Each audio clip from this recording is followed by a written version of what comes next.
Shaka Zulu, circa 1787-1828, was one of the most formidable and transformative leaders in African history. As the founder of the Zulu kingdom in what is now South Africa, Shaka's leadership reshaped the political and military landscape of Southern Africa in the early 19th century. He was a man of contradictions, visionary and brutal, brilliant and feared, a nation builder whose legacy remains both celebrated and contested. Shaka was born around 1787 in the region of present-day KwaZulu-Natal, the illegitimate son of Senzangakona, a minor chief of the Zulu clan, and Nandi, a woman from the Langeni people. Their union was considered improper, and as a result, Shaka and his mother were cast out.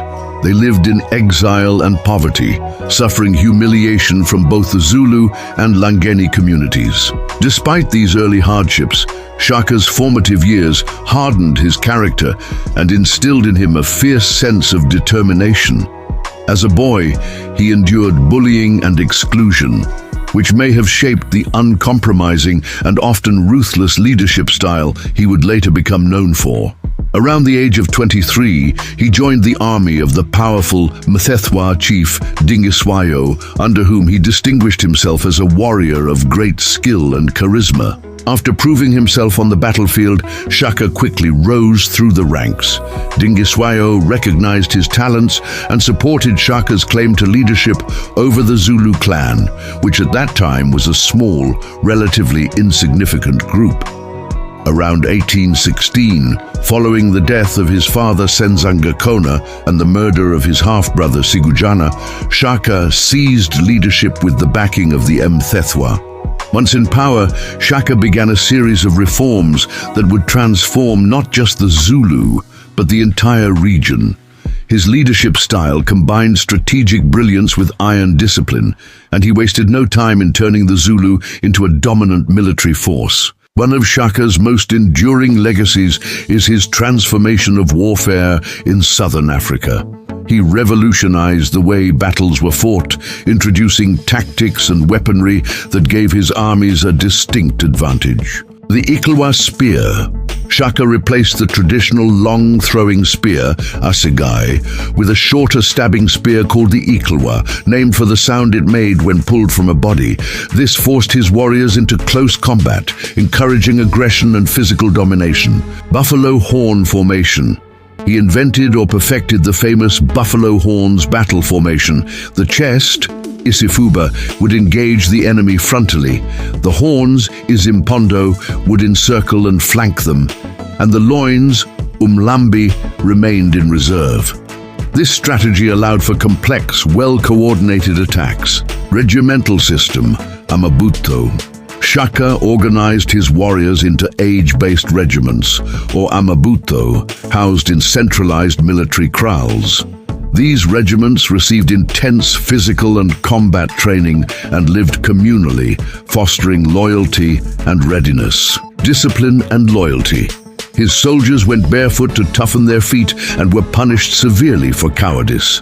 Discipline was strict, and loyalty to Shaka was paramount. Through fear and respect, he maintained total control. Under Shaka's rule, the Zulu kingdom expanded rapidly.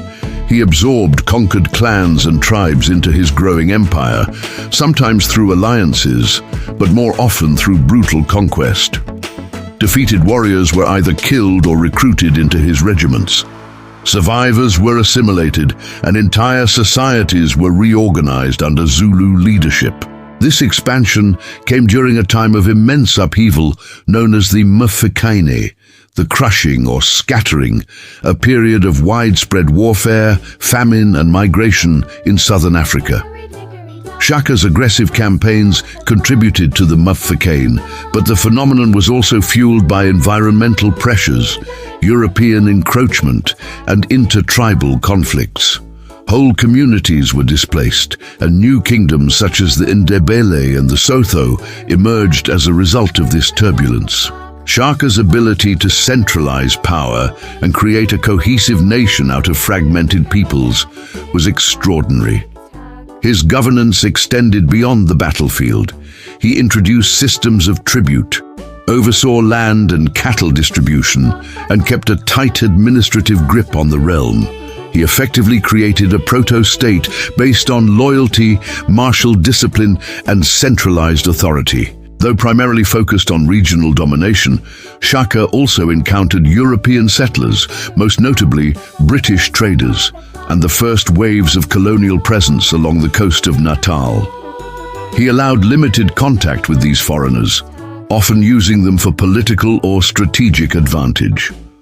While he did not engage in open warfare with Europeans during his reign, his successors would later find themselves in direct conflict with colonial powers. By 1827, Shaka suffered a major emotional blow with the death of his beloved mother, Nandi. Grief-stricken, he reportedly descended into paranoia and erratic behavior. Historical accounts claim he ordered mass executions and imposed bizarre mourning rituals on the Zulu people, such as banning crop planting and executing those who showed insufficient sorrow. This period of instability provided an opportunity for his enemies. In 1828, Shaka was assassinated by his half-brothers Dingane and Malangana with the help of his bodyguard Mbopa.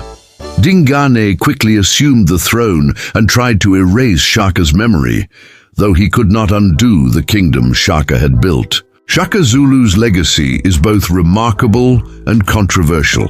On one hand, he is remembered as a military genius, a nation builder, and a symbol of African strength and leadership. His creation of the Zulu kingdom laid the foundation for one of the most powerful polities in African history, one that would later resist British and Boer imperial forces in the 19th century. On the other hand, he is often depicted as a ruthless autocrat whose reign brought suffering to thousands. Stories of his cruelty, including mass killings and authoritarian rule, are well documented, but also subject to debate and possible exaggeration, some of which may have been influenced by colonial accounts aimed at discrediting African rulers. In modern South Africa, Shaka Zulu is a national icon. Statues, street names, and institutions honor his name. His life has been depicted in literature, theater, and the famous 1986 television miniseries Shaka Zulu, which brought his story to a global audience. Shaka Zulu's life is a compelling tale of resilience, strategy, and power. From an outcast child to a mighty king, his rise was fueled by a singular vision of unity and strength. Though his methods were often brutal, the state he built outlived him and shaped the course of Southern African history. The man who began life as an exile became the founder of one of Africa's greatest warrior kingdoms, and his name still echoes through the hills of KwaZulu-Natal and beyond.